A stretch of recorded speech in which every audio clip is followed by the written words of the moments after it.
he has an all-time great chin going in the ring with tremendous punchers. Terence Crawford coming up 2 weight classes, do any damage? Yeah, he's a slick boxer, and he's also a good puncher in the welterweight division, in the junior welterweight division, in the lightweight division. But I do believe that if you can box and you can move, that you can beat Canelo. You can outpoint him. Of the opponent. But anybody that's watched Terence Crawford's career knows full well how much talent this young man has. I mean, he is absolutely sensational, both as an orthodox and as a southpaw fighter. You can't really tell which is his. ESPN analysts Dan Raphael and Stephen A. Smith explained why Terence Crawford would destroy Canelo Alvarez. They point out that while Canelo once had an iron chin, recent fights showed signs of vulnerability, with him getting tagged and hurt more often. Crawford's unique combination of slick movement, sharp timing, and punching power makes him a nightmare matchup. According to them, Crawford has the tools to outbox and hurt Canelo decisively. I think Terence Crawford is a marvelous boxer, arguably the best in the world, pound for pound. But can you hurt Canelo? If you can't hurt him, I have no doubt he can outbox him. My issue is, if you can't hurt him, what kind of a challenge can you truly pose? What do you say to that? No, that's a great point. I mean, here's the thing. Canelo Alvarez has a historically great chin. Now, I go way back when he first came to the United States and started boxing, and he found himself on an HBO pay-per-view undercard years and years ago, fighting against the older brother of the great Miguel Cotto. His name was Jose Miguel Cotto, and he had gotten a ton of hype. He had signed with Golden Boy Promotions, and a lot of those of us in the media. And I had seen him a couple of times before that. This is my first time seeing him in person, really paying close attention. And he almost got knocked out in the first round. And I remember Stephen A., all of us looking around at Media Row going, what the heck is this all hype about? This man can't take a shot. He's going to get drilled. He was lucky that the fight was over, that the round was over in round 1, or there might have been so much more trouble. Stephen A., that was 16, 17 years ago. I've never seen him wobbled, rocked, visibly hurt since then. He has an all-time great chin going in the ring with tremendous punchers. Terence Crawford coming up 2 weight classes, do any damage? Yeah, he's a slick boxer, and he's also a good puncher in the welterweight division, in the junior welterweight division, in the lightweight division. But even at junior middleweight, which is where Terence Crawford had his most recent fight back in August, when he moved up and he won a world title, he didn't blow the doors off. He fought a very tough, solid opponent named Israel Madrimov. He gave him a good fight. It was very close. Madrimov's people seem to think he might have even been able to edge it out. But if you can't hurt an Israel Madrimov at 154, what the heck are you going to do with Canelo Alvarez, the sturdiest guy in the world, at 168? So that aspect of it is certainly a problem. You mentioned about Charlo. Charlo was there to get his check. I know one thing about Terence Crawford. He's not going to just come to turn up to get the check. He'll at least try. And Charlo, I don't think... Stephen A. Smith gives a bold and decisive view when addressing the upcoming fight between Terence Crawford and Canelo Alvarez. Without hesitation, he aligns himself with Crawford, stating that he has complete confidence in his ability to secure victory. For Smith, what sets Crawford apart is not only his technical skill, but also his hunger to achieve this win. He emphasizes that Crawford's mindset and determination to prove himself will play a crucial role in the outcome. The confidence Smith shows illustrates how highly he values Crawford's ambition and the relentless drive that fuels his preparation. Yes, Who's going to win the fight, man? That's coming up, the biggest Crawford. fight in boxing. Crawford. Huh? Crawford. I'm not hesitating. Crawford. I'm not even hesitating. Crawford. You going to stand on that all the way to September 13th? I love Canelo. Crawford will beat Canelo. Crawford will beat Canelo by decision. I can't see anybody knocking out Canelo Alvarez. But I do believe that if you can box and you can move, that you can beat Canelo. You can outpoint him. That's right. When I think about Canelo, one of the things that I don't like about Canelo, despite his greatness, and a neck as wide as Broadway, for crying out loud. Right. It's like almost every shot has to be a power shot. It's a power shot, yeah. That's not beating Crawford. I will confess, I think Gervonta Davis's trainer, Cal, I think he said this. He said Crawford could find himself in trouble if he decides to engage with Canelo, because Canelo is the naturally bigger, strong fighter. And I don't care that Crawford's gotten bigger, and I don't care that Crawford's gonna go in there just as big as Canelo. Canelo is accustomed to fighting at the weight, and Crawford is not. And Canelo is a genius in this regard. You don't see him show up for fights not ready. He's always prepared. He's always ready. gotta give He's him that. always prepared. So I think he's the slower fighter, though. And I think that Crawford is brilliant as a boxer. And I think that between switching to conventional and southpaw, using his jab and movement, I think that Crawford is going to outpoint Canelo because he's faster. But I don't think... Eddie Atlas adds weight to Crawford's corner by emphasizing the concept of skill over size. According to him, physical dimensions such as weight or reach cannot outweigh the mastery of boxing techniques. He highlights that Crawford's style is defined by precision, timing, and adaptability. Qualities that carry far more influence than sheer physicality. In Atlas's view, Canelo's strength and bulk become less effective against a fighter who knows how to dismantle opponents through pure technical skill. His perspective reinforces the belief that true mastery of the sport can often neutralize physical disadvantages and shift the balance in crucial matchups. Maybe he's a little overrated. Terence Crawford versus Canelo Alvarez at 168 pounds. Canelo's really good. Really good. But I think Crawford is special. I know he hasn't fought the resume everyone wants, but you have that or you don't have that ingredient. I think he has it. Canelo's really good. He's tremendous. But could he be a tiny bit overrated? The greatness is within Crawford. It's in his desire. It's in his mind. It's in his makeup, where he came from. I know he's moved up in weight class, can carry it, but those intangibles. I believe that he has. Al Bernstein highlights another dimension of Crawford's abilities, unpredictability. He explains that Crawford does not follow a rigid or predictable approach in the ring. Instead, he adapts mid-fight, creating challenges for his opponents who struggle to read his next move. Against a boxer like Canelo, who thrives on timing and counterattacks, this unpredictability becomes a serious obstacle. Bernstein notes that Crawford's capacity to shift between orthodox and southpaw stances adds another layer of difficulty.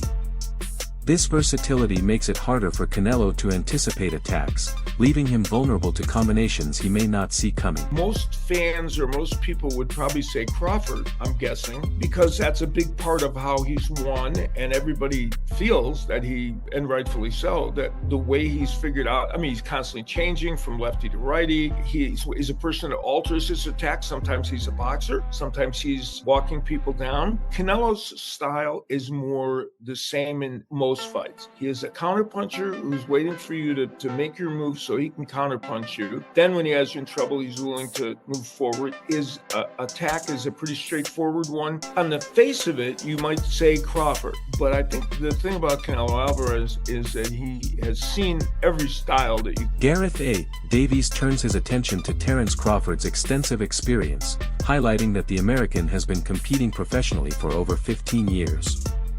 This remarkable longevity in the sport has sharpened his instincts, refined his ring IQ, and given him the ability to stay calm under extreme pressure.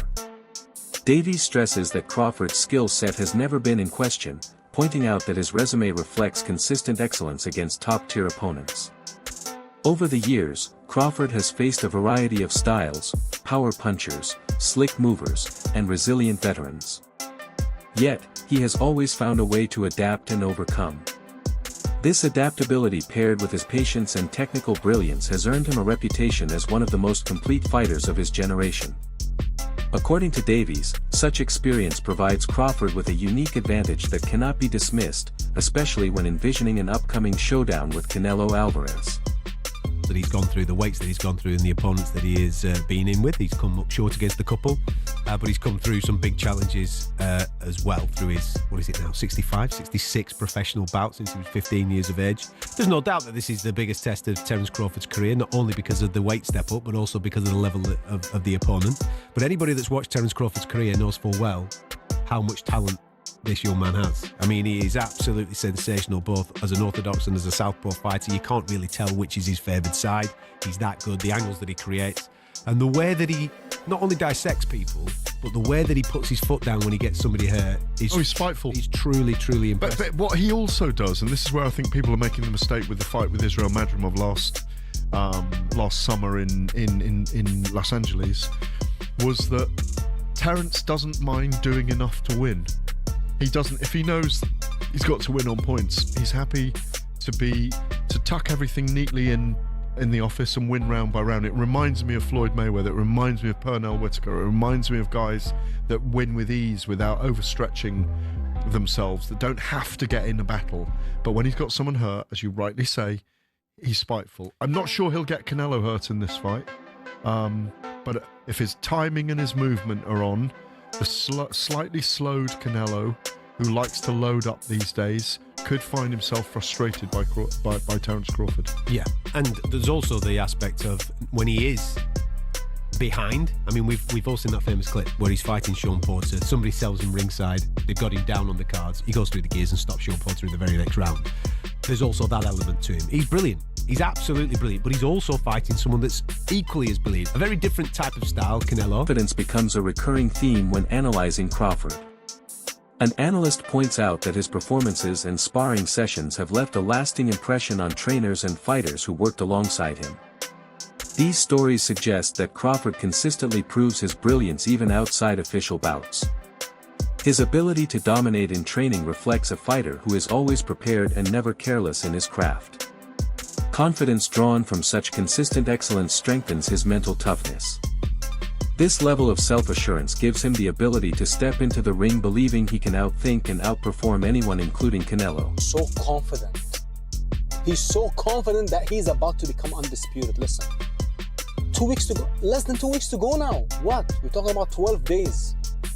12 days. What can we expect from this unbelievable showdown? Listen, the build-up has been absolutely incredible. When you talk about the sparring stories, when you talk about the unbelievable rumors that we've been hearing for the past 10 to 12 weeks, will but Crawford's power carry? Will Canelo age overnight? So many questions that we have when it comes to this unbelievable fight. But not too long to go, ladies and gentlemen. We are about to find out the truth. We are about to find out who's truly the greatest of this era. And let me tell you this. I said this in most of my videos so far. The more I watch Bud Crawford and the more I watch Canelo Alvarez tape, the more my appreciation for both men increases. Listen.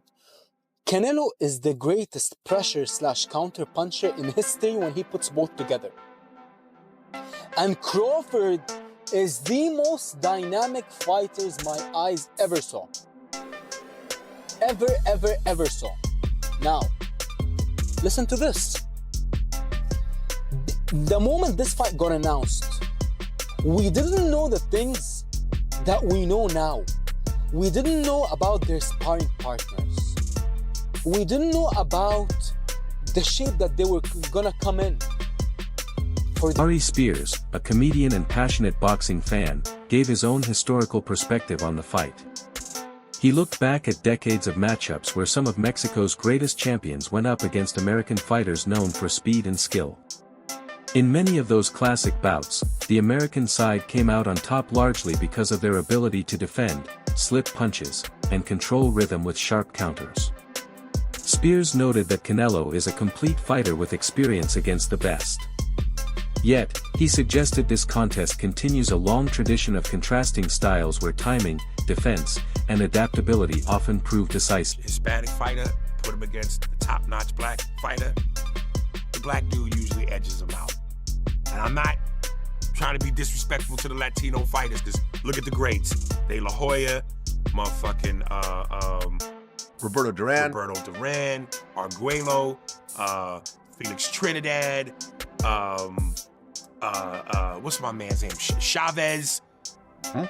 So there have been legends, but 9 times out of 10, when the top Mexican legend takes on the top black legend, the black dude wins.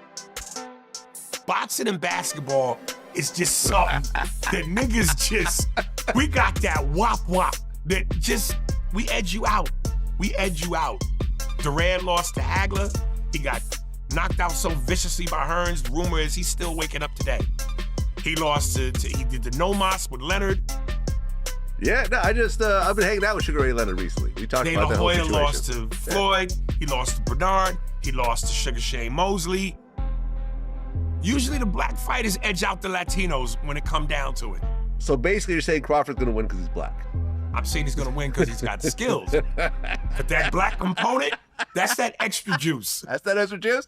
I mean, look. It's like the Batmobile when it's going fast, and then he hits the nitro button, and the flame shoots out of the back of the car. It takes it to another level. Black dudes have the nitro switch. Side, Canelo Alvarez expresses his usual assurance. He dismisses the need for outside validation, declaring that he does not need anyone's approval to confirm his greatness. For Canelo, self-belief has always been central to his identity as a fighter. His track record of victories against top opponents provides evidence for this confidence. Yet, his stance also highlights the difference in mentality between him and Crawford. While Crawford seeks to prove himself and chase a defining win, Canelo portrays himself as already established at the pinnacle of boxing. So you know you're gonna have, right? They can't deny you anymore. I don't know, but I don't give a fuck, dude. So, I feel I'm the best, and that's it. I don't focus on if the people say or put me in the first position, I'm the best. I feel I'm the best. I'm doing because I love boxing. I call Canelo out because, like I said, he the last great fighter amongst the era that surpassed us. This is my mega fight. This is my moment. You didn't have much interest in this Crawford fight. You were saying that there wasn't much in it for you, and you pointed out that people will say that he was too small. What changed? I think he's one of the best fighters for more fun. No, he accomplished a lot of things too. Mexican with the American fighter is always big. When he fights you at Allegiant Stadium, I imagine it's going to be, 55,000 plus screaming Canelo fans, right? Many from Mexico. Sean Porter speaks with full conviction about Terence Crawford's chances against Canelo Alvarez. He believes Crawford's preparation and mindset are operating at a level rarely seen in the sport. According to Porter, Crawford will step into the ring with a unique game plan designed specifically to dismantle Canelo's style. He highlights Crawford's sharp speed, flawless timing, and disciplined execution as the key factors that will separate him on fight night.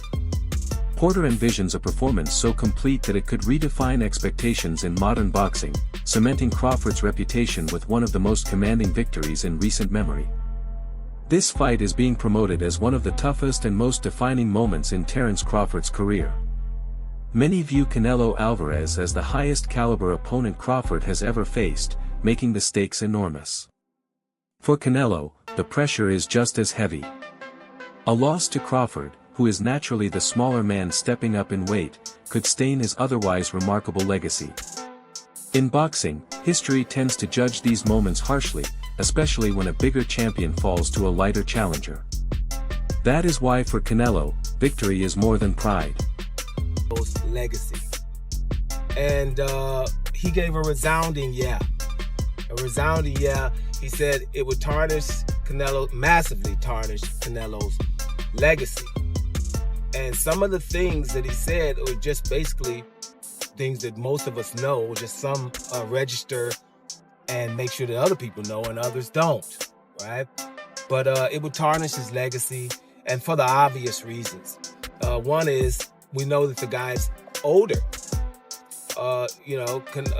Crawford's older. He's going to be 38 years old here, right? So he's an older fighter. He's an inactive fighter, right? And most of the time, these are things that, make people say that people are going to lose. Man, he's inactive. So he's pretty inactive, hasn't fought in a year, hasn't fought more than once a year in 3 to 4 years, maybe even 5 years. And also, he's coming up in weight. Alright everyone, stay tuned for the latest in boxing news, highlights, events, and stories.